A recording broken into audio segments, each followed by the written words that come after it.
플랜더스의 개. 벨기에 플랜더스 지방의 작은 마을에 네로라는 소년이 할아버지와 함께 살고 있었어요. 네로가 2살 때 네로의 아버지와 어머니가 모두 돌아가셔서 할아버지가 네로를 맡아 키우셨어요. 할아버지는 날마다 앤트워프 시내까지 우유를 날라다 주고 얼마 안 되는 돈을 받아 어렵게 살아가고 있었어요. 네로도 할아버지를 열심히 도왔습니다. 어느 날 네로와 할아버지는 앤트워프에서 돌아오는 길에 늙은 개 한 마리가 길가에 쓰러져 있는 것을 보았어요. 할아버지, 저기 개가 쓰러져 있어요. 할아버지는 다가가서 개를 살펴보았어요. 아직 살아있구나. 불쌍하기도 하지. 할아버지 집으로 데려가서 돌보아줘요. 네. 할아버지와 네로는 개를 수레에 싣고 집으로 돌아왔습니다. 이 개의 주인은 아주 심술궂은 사람이었어요. 개에게 언제나 무거운 짐을 끌게 하고 먹을 것은 제대로 주지 않았어요. 게다가 조금만 천천히 걸으면 사정없이 때렸어요. 개가 견디지 못하고 쓰러지자 주인은 쓸모가 없다고 생각하여 길가에 버리고 갔습니다. 할아버지와 네로는 개에게 빵과 우유를 먹이고 정성껏 돌보아 주었습니다. 얼마 후 개는 기운을 차렸어요. 네로는 개에게 파트라시에라는 이름을 지어주었어요. 어느 날 아침 할아버지가 수레에 우유를 싣고 떠나려고 할 때였어요. 파트라시에가 수레를 가로막은 채 꼼짝도 않는 것이었어요. 파트라시에 저리 비켜. 네로가 아무리 말해도 파트라시에는 움직이지 않았어요. 파트라시에가 수레를 끄겠다고 하는구나. 할아버지는 파트라시에의 마음을 알아차렸어요.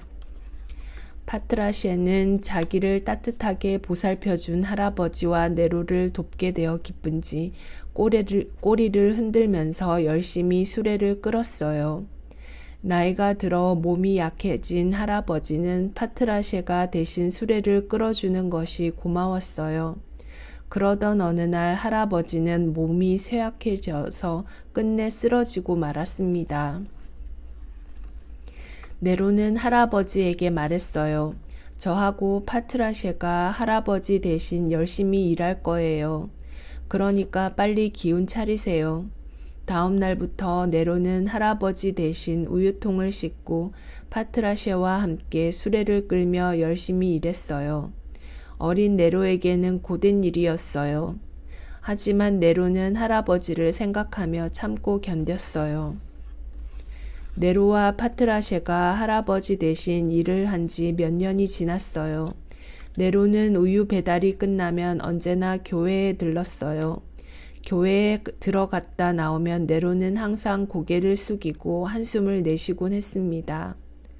단 한 번만이라도 좋으니 그것을 보았으면. 그러나 파트라시에는 네로가 무엇을 보고 싶어 하는지 알 수가 없었어요.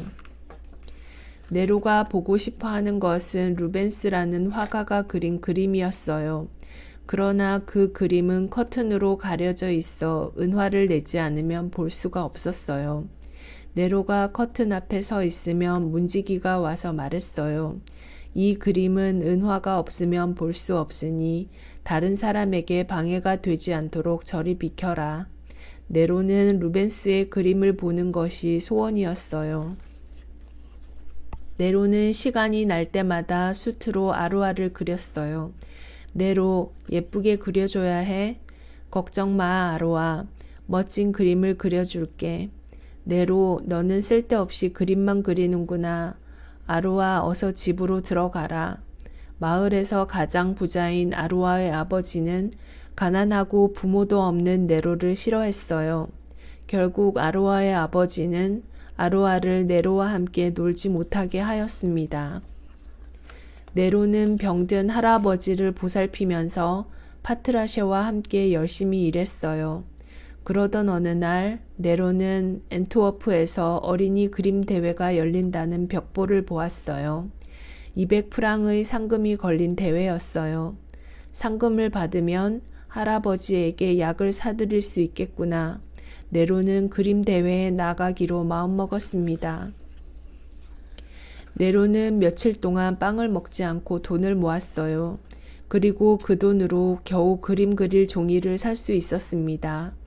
네로는 우유를 다 나르고 집으로 돌아오면 잠도 자지 않고 대회에 보낼 그림을 그렸어요. 이윽고 겨울이 되었습니다. 가난한 네론의 집에는 난로가 없었어요. 파트라시에는 추위에 떨며 그림을 그리는 네로를 항상 곁에서 지켜보았어요. 얼마 후 네로는 대회에 보낼 그림을 완성했어요. 다음 날 아침 네로는 앤트워프에 가서 그림을 내고 속으로 기도했어요. 하느님, 저의 그림이 1등으로 뽑히게 해주세요. 그러면 할아버지께 약을 사드리고 파트라시에게도 따뜻한 음식을 줄 수 있어요. 제발 부탁합니다. 집으로 돌아오는 길에 네로는 길에 떨어져 있는 인형을 발견했어요. 아로아에게 선물하면 좋아하겠지? 네로는 아로아를 살짝 불러내어 인형을 주었습니다. 그런데 바로 그때 아로아네 집 헛간이 불길에 쌓이더니 활활 타올랐어요. 불이야, 불이야. 마을 사람들이 허겁지겁 달려와 양동이로 물을 퍼나르며 불을 껐어요. 네로도 양동이를 들고 달려가는데 아로아의 아버지가 네로에게 소리쳤어요. 내가 어째서 여기 있지? 네로, 내가 불을 질렀구나. 저는 불을 지르지 않았어요. 그러나 아로아의 아버지는 네로의 말을 믿어주지 않았어요. 다음 날 아침 우유를 모으러 간 네로에게 마을 사람들이 난처해하며 말했어요. 네로야, 미안하다. 아로아의 아버지가 너에게 일을 맡기지 말라고 했어. 내가 불을 지르지 않았다는 것은 알지만 그 어른의 말을 듣지 않으면 살아갈 수 없으니 나도 어쩔 수가 없구나.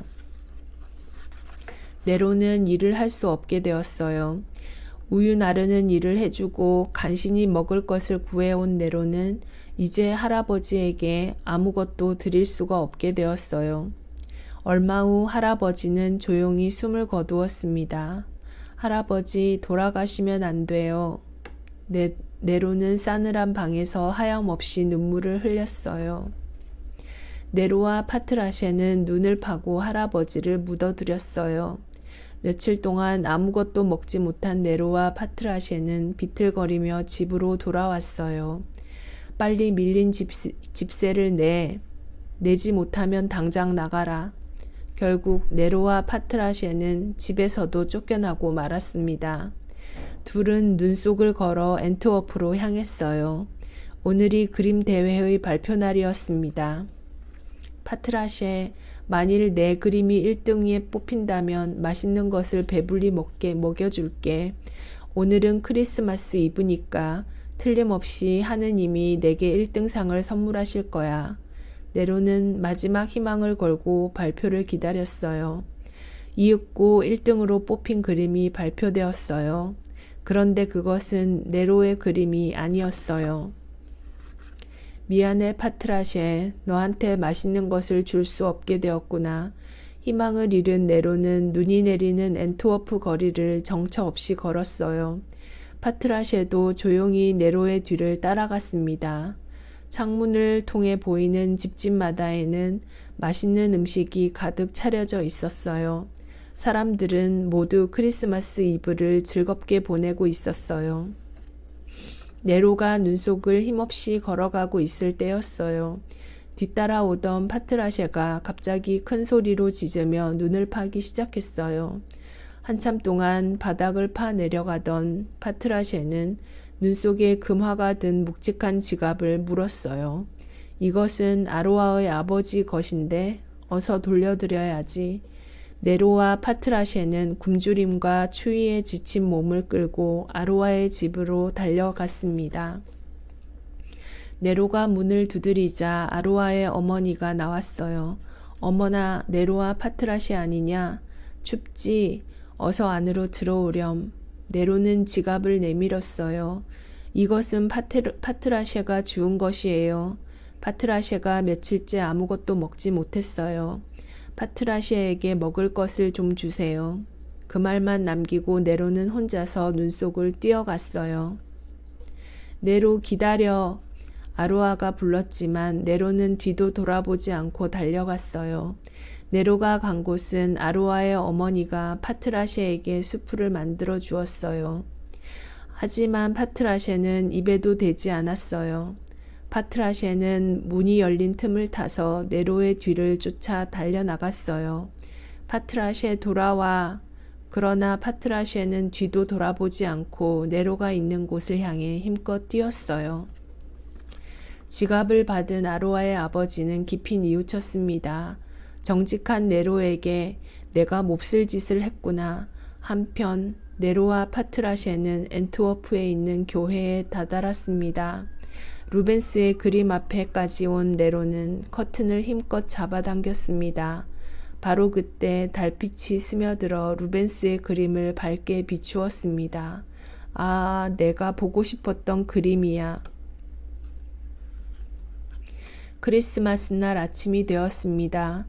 교회에 예배를 보러 온 사람들은 서로 꼭 껴안은 채 차디차게 굳어있는 네로와 파트라쉐를 보고 눈물을 흘렸어요. 아로아의 아버지도 울면서 뉘우쳤어요. 네로야, 나를 용서해다오. 네로와 파트라쉐는 활짝 웃고 있었어요. 파트라쉐야, 나하고 경주하자.